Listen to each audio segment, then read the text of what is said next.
14 अगस्त को भी जो हमने आज़ादी के लिए, हकीकी आज़ादी के लिए आवाज बुलंद की, जिसको मीडिया ने गलत तरीके के साथ लोगों के आगे बताया थी कि ये शायद टेररिस्ट है, हम वो मुहिब्बे वतन है जो इंशाल्लाह खान साहब के साथ खून के आखिरी कतरे तक खड़े हैं। 20 सेकंड को अगर आपने इमरान खान को रिहा ना किया तो पूरी कौम को हम अपील करते हैं कि आप बाहर निकलें। अगर इस लीडर को इन्होंने मार दिया तो फिर याद रखें आपको ये लीडर अगले 100 साल भी नहीं मिल सकता। इसलिए खौफ के बुत तोड़े, जैसे ओवरसीज कम्युनिटी खड़ी है, पूरे वर्ल्ड में सारे लोग बाहर निकल रहे हैं।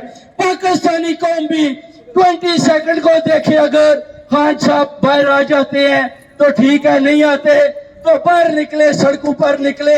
इन लोगों से डरने की जरूरत नहीं है, ये खुद ही डरे हुए हैं।